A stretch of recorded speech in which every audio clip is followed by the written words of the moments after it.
할렐루야. 네. 오늘도 예배로 함께 하시는 모든 성도님들을 주님의 사랑을 축복하고 환영합니다. 잘 오셨습니다. 오늘은 제가 말씀을 전하기 전에요, 옛날 이야기를 하나 해드릴게요. 옛날에 닭들이 사는 동네가 있었습니다. 치킨집인데요, 그 닭들이 사는 마을에 진환이 닭이 있었어요. 진환이 닭이 얘가 참 괜찮아요. 착하고 괜찮습니다. 근데 그 마을에 세상이란 닭과 유혹이란 닭이 살았어요. 이 세상과 유혹이 어느 날 진환이를 놀리기로 한번 결정을 해봤어요. 진환이를 볼 때마다 야, 너는 물고기인데 왜 우리 동네에 사냐?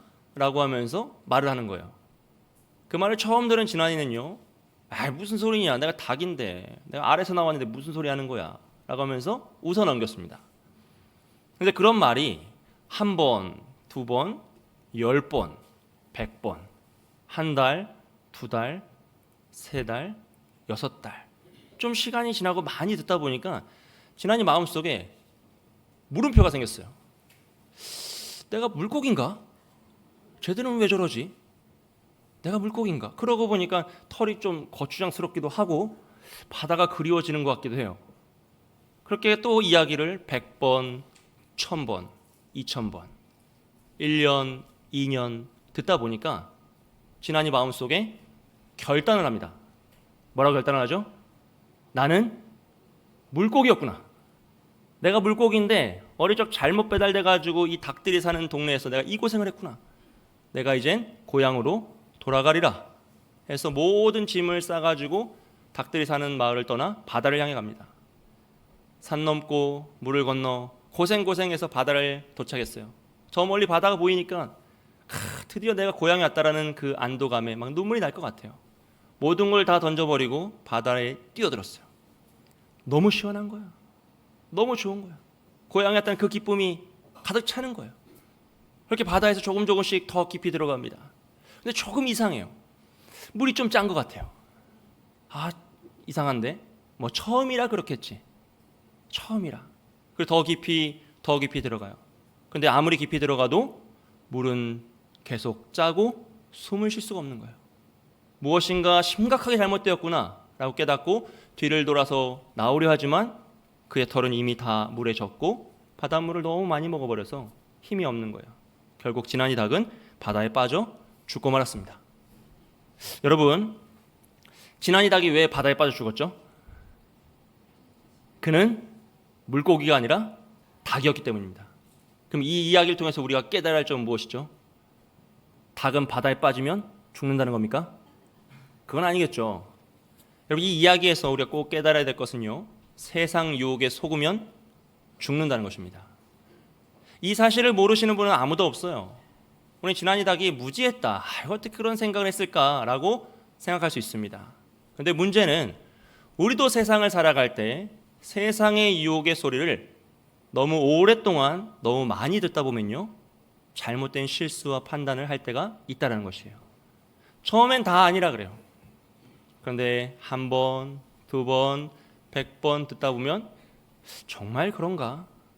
1년, 2년 수많은 사람들이 그런 얘기를 하고 그렇게 살아가는 모습을 보면 정말 그렇구나라고 결단하며 바다에 뛰어들 수 있다는 것이죠. 여러분, 세상은 우리를 향하여서요, 돈이 최고라고 이야기합니다. 그럼 우린 뭐라고 하죠? 아니라고요. 절대 아니다. 하나님 믿는 사람이 무슨 소리를 하는 거냐라고 하면서 결단하여 아니라고 합니다. 하지만 조금 시간이 지나 보면 교회 와서 뭐라고 기도하죠? 돈을 달라고 기도해요. 하나님, 물질을 허락하여 주옵소서. 세상은 우리 자녀들을 향하여서요, 스펙이 최고다고, 학벌이 최고라고 이야기하죠. 그럼 우린 뭐라고 이야기하죠? 아니라고 이야기해요. 너는 존재 자체로 천하보다 귀한 영혼이오니 하나님이 너를 그렇게 붙드시니 너는 그런 세상의 말에 속지 마라. 아니다라고 이야기합니다. 조금 시간이 지나보면 뭐라고 기도하죠? 좋은 대학에 붙여달라고, 좋은 직장에 취업시켜 주시고 좋은 결혼을 하게 해달라고 기도합니다. 물론 여러분, 이런 기도가 잘못되었다는 말씀이 아니에요. 이런 기도는 우리는 해야 됩니다. 성도는 필요한 모든 것을 하나님께 구할 수 있어요. 당연히 해야 되는 기도가 맞습니다.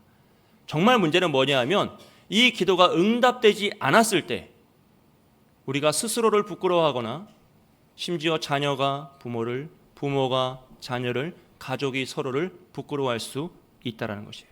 이것이 정말 심각한 문제인 거죠. 세상은 우리 자녀들을 향하여서요, 너는 1등급이니 괜찮을 거라고, 걱정하지 말라 그래요. 너는 5등급이니 좀 어려울 수 있겠다고 말합니다.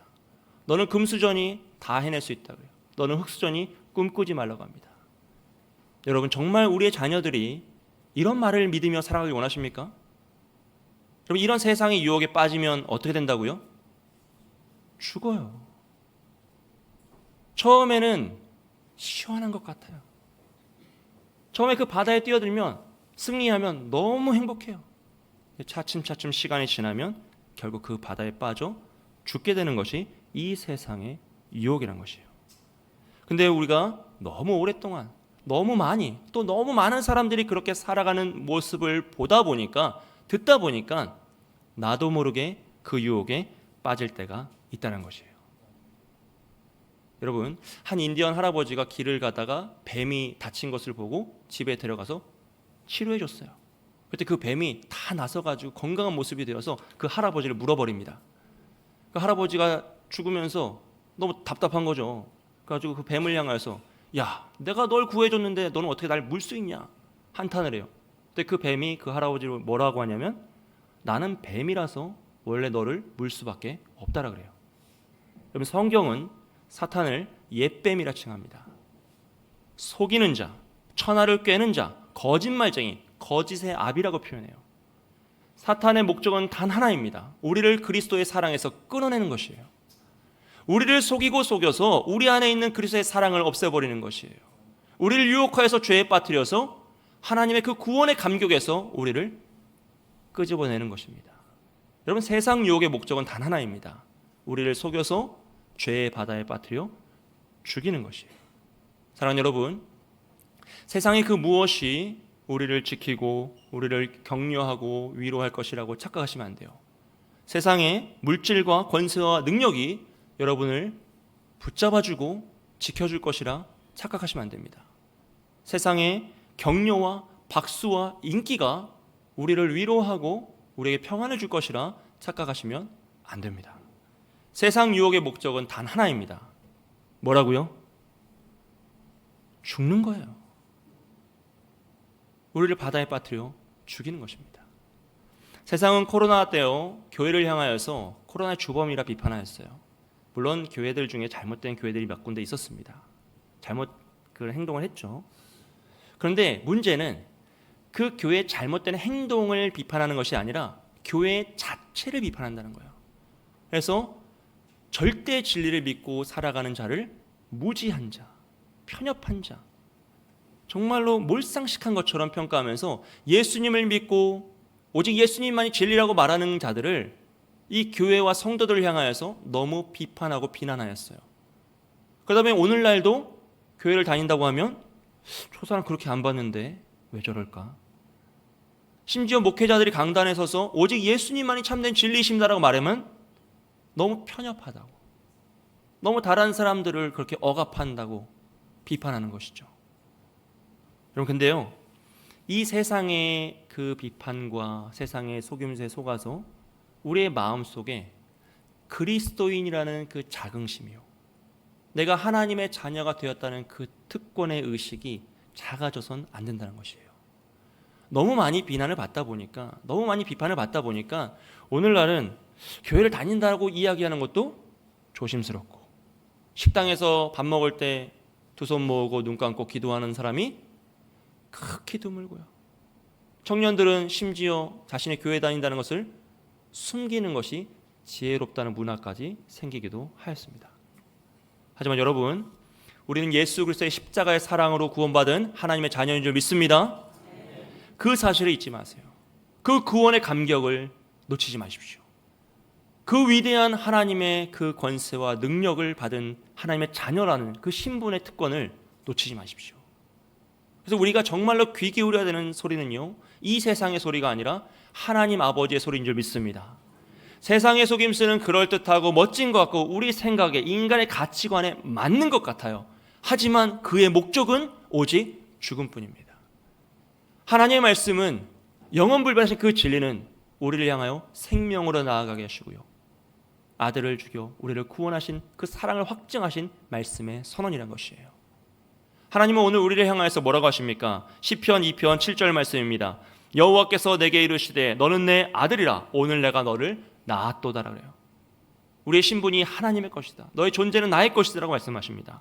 영접하는 자, 곧 그 이름을 믿는 자들에게는 하나님의 자녀가 되는 권세를 주셨으니 너희가 전에는 어두움이더니 이제는 주 안에서 빛이라. 빛의 자녀들처럼 행하라. 예수께서 이르시되 할 수 있거든이 무슨 말이냐? 믿는 자에게는 능히 하지 못할 일이 없느니라. 내게 능력 주시는 자 안에서 내가 모든 것을 할 수 있느니라. 아멘. 여러분, 세상은 교회를 향하여서요 안 된다고 말합니다. 너는 할 수 없다라고 이야기해요. 너희는 이미 끝났다라고 이야기합니다. 그런데 하나님은 우리에게 뭐라고 하십니까? 너는 할 수 있다라고 말씀하세요. 내가 너를 도울 것이니, 내가 너를 지킬 것이니 너는 할 수 있다라고 말씀하시는 거예요. 여러분, 그래서 우리가 집중해야 될 말씀은요, 이 세상의 유혹이 아니라 바로 하나님의 말씀인 줄 믿습니다. 우리를 구원하신 영원 불변의 진리인 줄 믿습니다. 오늘 마태복음에서는요, 하나님 아버지께서 우리에게 뭐라고 하시냐면, 첫째로 우리를 향하여 세상의 소금이다 라고 말씀하세요. 우리 13절 말씀 함께 읽겠습니다. 시작. 너희는 세상의 소금이니 소금이 만일 그 맛을 잃으면 무엇으로 짜게 하리요? 후에는 아무 쓸데없어 다만 밖에 버려져 사람에게 밟힐 뿐이니라. 아멘.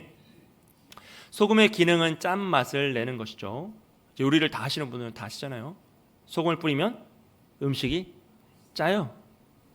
많이 뿌리면 더 짜고, 적절히 뿌리면 맛있어요. 소금의 맛이 나는 것이 아니라 그 음식 본연의 맛이 살아나는 게 소금의 능력입니다. 그래서 이 소금의 맛은 짠맛을 내는 것이 이제 본질적인 가치인데요. 근데 만약에 이 소금이 그 짠맛을 내는 것을 기능을 상실하면 뭐라 그래요? 길에 버려져 밟힌다 그래요. 근데 우리는 이 소금이 맛을 잃는다는 것을 잘 이해하기가 쉽지 않죠. 왜냐하면 오늘날 우리는 좋은 속을 먹어요. 정제된 좋은 속을 먹기 때문입니다. 이 말씀을 이해하기 위해서는 이스라엘의 문화를 알아야 되는데요. 이스라엘은 소금을 사해에서 얻었습니다. 사해 바다가에 가면 그냥 소금이 쌓여 있어요. 그냥 가서 주워다가 먹는 거죠. 그런데 그 소금에는 불순물이 많아요. 정제되지 않았다 보니까. 그래서 그 정제되지 않은 소금, 불순물이 많은 소금은 시간이 지나면 그 불순물이 소금의 맛을 잃게 합니다. 그럼 사람들은 그 소금을 그냥 버렸어요. 이거 뭐 특별한 행위가 아니라 아주 일상적인 삶의 모습이었다라는 것이죠. 근데 문제는 무엇이에요? 예수님이 우리를 세상의 소금이라고 부르셨어요. 즉 우리가 세상에 나아가서 생육하고 번성할 땅에 충만하여서 우리가 소속된 모든 곳이 맛이 나야 돼요. 어떤 맛이 나냐면 하나님이 본래에 원하셨던 그 모습의 맛이요. 정치가 정치다워지고요. 경제가 경제다워지고요. 교육이 교육다워지는 것이죠. 인본주의와 이런 경쟁의 교육이 아니라 참된 교육, 하나님 원하신 참된 학습의 그 교육이 그리스도인을 통하여서 맛을 내는 것입니다. 사회, 문화, 예술 모든 부분에서 그리스도인들이 다 뛰어들어서 그곳에서 진정한 맛을 내야 되는 것이에요. 그것이 소금으로서의 우리의 역할이죠. 그런데 문제는 우리 안에도 불순물이 있을 수 있다는 거예요. 죄의 불순물, 탐욕의 불순물, 분노와 감정과 비교와 원망과 이 세상의 유혹의 불순물들이 우리 속에 있으면 그 불순물이 우리의 맛을 잃게 하여서 그리스도인이 그 영역에 있지만 맛을 낼 수 없는 거예요. 이게 오늘날 이 세상의 모습이 아니겠습니까? 그리스도인이 없는 것이 아니라 그들이 있음에도 불구하고 참된 맛을 내지 못하니 정치가 정치다워지지 못하고 경제가 경제다워지지 못하고 교육과 문화와 예술이 그 본질의 맛을 잃어버린 것이죠. 그래서 예수님은 오늘 우리를 향하여 그 맛을 내라고, 그 불순물을 다 정제하여서 정결케 하여서 우리가 세상으로 다시 뛰어들어 하나님이 원하시는 참된 맛을 내라고 말씀하고 계시는 것입니다. 사랑하는 여러분, 우리 안에 있는 죄의 불순물을 다 정제하시기를 주님의 이름으로 축복드립니다. 사랑의 인내요, 말씀의 순종이요, 오직 하나님을 의지함으로써 죄를 끊어낼 수 있어요. 내 안에 있는 이 세상의 유혹을 다 끊어낼 수 있습니다. 그때에 비로소 우리는 스스로 정결케 함으로써 우리가 속한 모든 것이 하나님의 맛을 드러내는 것이죠. 다른 영역이 아닙니다. 나의 영역이에요. 내가 속한 가정, 나의 삶의 터전, 직장과 학교와 관계들이요. 그 안에서 우리가 온전한 믿음의 삶을 살아갈 때 진정한 가정의 모습이 회복되고 직장의 모습이 회복되고 경제와 사회와 관계의 모습이 회복될 줄 믿습니다. 여러분을 통하여서 여러분의 삶의 영역이 하나님의 기준이 회복되시길 주님의 이름으로 축복드립니다. 두 번째로요, 예수님께서 우리에게 주시는 말씀은 세상의 빛이다 라는 말씀이에요. 14절과 15절 말씀 우리 다 함께 읽겠습니다. 시작. 너희는 세상의 빛이라.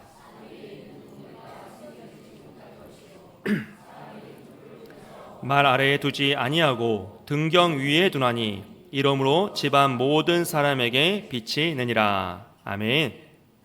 빛의 기능은 밝히는 것입니다. 그리고 빛이 비추면 모든 것이 드러나요.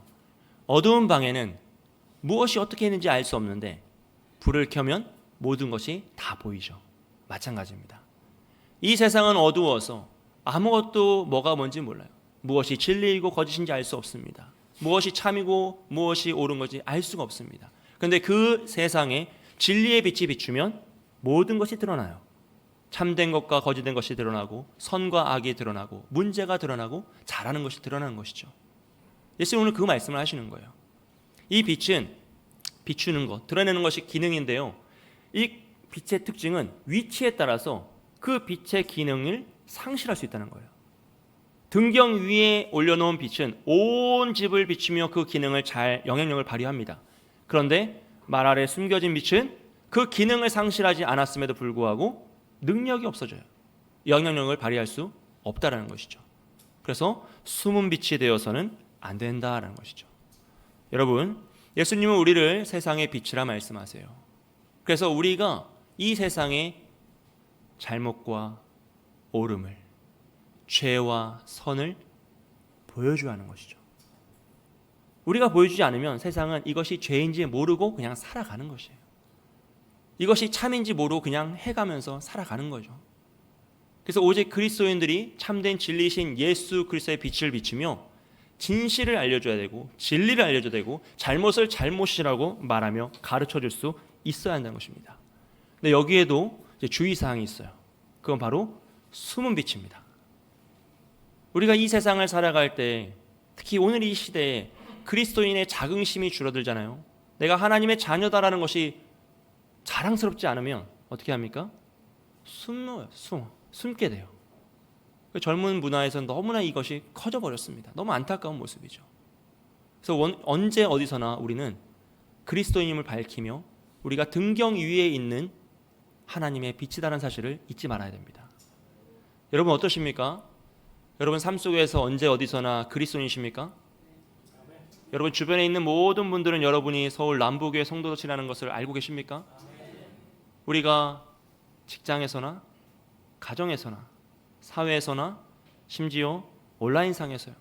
아무도 모르는 이들 앞에서요. 사회적인 약자들과 나의 부하 직원을 대할 때요. 나의 며느리를 대할 때요. 여러분 오늘 우리는 여전히 그리스도인입니까? 그 삶의 태도가 있어야지만 참된 빛의 역할을 할 수 있다는 것이에요. 여러분 특별히 밤이 어두울수록 별은 빛나잖아요. 오늘 이 시대가 악할수록 죄악이 만연할수록 교회의 빛은 더욱더 빛나야 할 줄 믿습니다. 오늘 우리가 살아가고 있는 이 세상이요. 다른 나라 뭐 고민할 필요가 없어요. 우리나라요. 우리나라의 죄악이 문화라는 이름으로 얼마나 자행되고 있는지 모릅니다. 인간의 존엄성, 인권, 평등이란 이름으로 동성애가 인정받아가고 있어요. 얼마나 무서운 일입니까? 문화라는 이름으로 할로윈과 같은 우상숭배의 문화가 유치원에서도 진행되고 있어요. 여러분 아이들이 그렇게 코스프레를 하고 하면 예쁘죠. 너무너무 예쁘죠. 하지만 그 행위의 근본 모습이 어디서 왔는지 우리는 분별을 해야 한다는 것이에요. 오늘 이 시대 트렌드라는 이름으로 욜로, 플렉스, 소확행, 수저 이게 정말 잘못된 문화인데 우리 인생의 본질적인 가치를 갉아먹는 정말 잘못된 죄악의 문화인데 트렌드다, 문화다라고 하면서 우리는 가랑비에 옷 젖듯이 한 번, 두 번, 10번, 100번 듣다 보니까 그러려니 하면서 살아간다는 것이에요. 여러분 올림픽 개막전을 보시면서 마음이 편하십니까? 너무 답답하시죠? 이게 오늘 이 시대의 모습이에요. 그럼 오늘 우리는 어떻게 해야 될까요? 이런 잘못에 관하여서 이것이 잘못되었다라고 외칠 수 있어야 한다는 것이에요. 여러분, 교회가 그 진리를 외치지 않으면 누가 외치겠습니까? 그리스도인들이 이 옳고 그름의 기준을 가지고 진리를 진리라고 말하고 죄를 죄라고 말하고 잘한 것을 칭찬하고 잘못된 것을 잘못되었다고 지적할 수 있어야지만 이 세상은 죄를 죄로 깨닫고 바른 길로 돌아올 수 있다는 것이에요. 여러분, 바라기는 우리와 사랑하는 남부교회가 마지막 때까지 죄를 죄라고 말하고 진리를 진리라고 선포할 수 있는 진정한 주님의 빛의 역할을 감당하는 교회가 되길 주님의 이름으로 축복드립니다. 그래서 저는 항상 기도하는 것이 그거, 우리나라의 음란과 우상숭배의 죄악이 끊어지기를 저는 정말 사모하면서 기도하거든요. 근데 그게 저의 때에 끊어지기를 소원하며 기도합니다. 왜냐하면 저의 자녀들이 자라날 이 세상은 조금 더 깨끗했으면 좋겠어요. 조금 더 공의와 정의가 살아있었으면 좋겠어요. 정말 제 간절한 기도의 제목이, 늘 하는 기도 제목이, 주여 나의 때에 이 죄악을 끊어내게 하옵소서. 우리의 헌신을 통하여서, 우리의 섬김과 결단을 통하여서 이 음란과 우상숭배의 죄악이 끊어지게 하시고 우리 자녀들이 살아갈, 우리 다음 세대들이 살아갈 세상은 조금 더 깨끗하고 조금 더 정의와 공의가 살아 숨쉬는 그런 나라와 민족과 세상이 되게 해달라고 기도하는 것이에요. 여러분, 오늘 우리가 결단할 때 그 일이 일어날 줄 믿습니다. 하나님께서 우리에게 주시는 마지막 세 번째는요, 착한 행실을 통하여 하나님의 영광을 돌리게 하라는 것이죠. 우리 16절 말씀 함께 읽겠습니다. 시작. 이같이 너희 빛이 사람 앞에 비치게 하여 그들로 너희 착한 행실을 보고 하늘에 계신 너희 아버지께 영광을 돌리게 하라. 아멘. 윌리엄 버클레이라는 신학자는요, 이렇게 말했습니다. 기독교가 무엇인지 설명하는 것은 1시간이면 되지만 기독교가 무엇인지 보여주는 것은 한평생이 걸린다는 거예요. 여러분, 우리가 이 세상의 잘못을 드러내고요, 그 영역에 뛰어들어서 그 영역이 정말 하나님 원하시는 본질적인 맛을 내는 그런 모습으로 변화시키고 개혁시키고 그 모습을 고치고 치유하는 그 방법은요, 바로 착한 행실입니다. 투쟁과 비난과 비판이 아니에요. 착한 행실입니다. 왜냐하면 예수 그리스도께서 십자가의 죽으심과 부활이라는 그 끝없는 사랑과 섬김으로 우리를 구원해내셨기 때문이에요. 다른 방법으로 하신 것이 아니라 오직 섬김과 사랑이요, 자기 자신을 내어 죽일 만큼 사랑하시고 낮아지고 섬기시는 그 방법으로 우리를 구원하셨기 때문에 오늘 우리가 그 방법과 동일한 착한 행실을 통하여 온전한 그리스도의 삶을 살아갈 때 세상은 우리를 통하여 하나님의 사랑과 은혜를 경험합니다. 그리고 더 나아가서 하나님께 영광을 돌리게 되는 거예요. 그리고 그런 일들이 여러분의 삶에 나타나기를 소원합니다. 많은 사람들이 물어보는 거죠. 저분이 도대체 그랬구나. 그래서 저렇게 참고 인내하며 늘 겸손하셨구나. 저분이 예수를 믿기 때문에 그러셨던 거구나라는 간증이 나와야 돼요. 우리도 스스로 고백하기를, 나도 욕심이 있었고, 나도 분노하였고, 나도 싸우고 싶었고, 나도 내 주장을, 권리를 다 나타내고 싶었지만 내가 예수님을 믿기 때문에, 내가 받은 사랑이 너무나 커서 한 번도 참을 수밖에 없었고 인내할 수밖에 없었고 오직 사랑과 겸손과 낮아짐으로 나아갈 수밖에 없었노라라고 고백하는 것이죠. 여러분, 그런 일들이 일어날 때 교회는 세상의 정답이 될 줄 믿습니다. 이 어두운 세상 가운데서요, 누가 진리를 외치겠습니까? 이 답 없는 세상 가운데서요, 누가 정답을 가르치겠습니까? 오직 복음을 가지고 있는 교회밖에 없어요. 그럼에도 불구하고요, 세상은 교회를 계속 비난할 것입니다. 여러분, 그 어떤 희망도 갖지 마세요. 세상이 교회를 칭찬할 것이라 착각하지 마십시오. 오늘 칭찬하고 내일 뒤돌아서 비난하는 것이 세상입니다. 왜냐하면 세상은 그리스도를 싫어해요. 복음을 싫어해요. 교회는 그 복음만을 붙잡고 나아가는 공동체입니다. 그렇기 때문에 세상은 언제 어디서나 어떤 상황 속에서도 교회를 비난하고 비판할 것이에요. 하지만 교회는 세상을 향하여서 어떻게 합니까? 끝까지 사랑하고 섬기며 나아가야 합니다. 이것이 바로 선으로 악을 이기는 하나님의 방법이에요. 그렇기 때문에 오늘 우리는 이 세상을 사랑하고 또 겸손히 섬기며 복음을 선포해야 되는 것이죠. 내 능력으로 사랑하는 것이 아니라 오직 복음으로 세상을 사랑하는 것입니다. 사랑하는 여러분, 코로나가 끝나고요, 교회가 많이 어렵다고들 합니다. 근데 정말 어려운 것은 교회의 성도가 줄어들고 헌금이 주는 것이 아니라 교회 안에 있는 성도들의 마음 속에서 하나님의 사랑이 작아진다는 거예요. 그리스도인으로서의 그 자긍심이요, 내가 받은 구원의 감격이 줄어든다는 것입니다. 세상의 유혹을 너무 많이 듣다 보니까 그런 건가? 우리가 너무 몰상식했나? 우리가 너무 편협했나? 라는 생각에 잘못을 잘못이라 말하지 못하고 진리를 진리로 선포하지 못하다 보니 스스로 위축되고 작아진 것이에요. 여러분, 이것이 정말 제일 큰 문제입니다. 하지만 여러분 기억하십시오. 이 시대에 가장 필요한 것은 바로 복음입니다. 코로나 이전에도, 코로나 시간에도, 코로나 이후 오늘 같은 시대에도요, 가장 필요한 건 오직 복음입니다. 왜냐하면 아담의 범죄 이후로 죄악된 이 세상에서 인류를 구원할 수 있는 것은 언제 어떤 상황이든지 어느 시대든지 오직 예수 그리스도의 복음밖에 없었습니다. 그렇기 때문에 오늘 이 시대에 우리 이웃에게 가장 필요한 것은요, 복음입니다. 오늘 우리에게 가장 필요한 건 역시 복음입니다. 그 복음을 전할 수 있는 유일한 공동체가 바로 교회입니다. 그렇기 때문에 교회는 이 세상의 정답이 되는 것입니다. 사랑하는 여러분, 교회는 세상의 정답인 줄 믿습니다. 그러므로 예수를 믿는 여러분이 세상의 정답이십니다. 여러분 작아지지 마세요. 여러분 위축되지 마십시오. 여러분 어깨를 펴시고 당당하십시오. 아무리 세상이 비판하고 비난할지라도 하나님은 여러분을 지키시고 할 수 있다고, 너는 할 수 있다고, 내가 너를 도울 것이라 말씀하시며 우리에게 빛과 소금의 역할을 감당하라고, 착한 행실을 통해 복음을 전하라고 말씀하고 있어요. 그 말씀에 힘입으셔서 오직 우리의 삶의 터전에서 빛과 소금의 역할을 능히 감당하시는 착한 행실을 통하여 이 세상에 하나님의 영광을 드러내는 저 여러분이 되시길 주님의 이름으로 축복드립니다. 시간 함께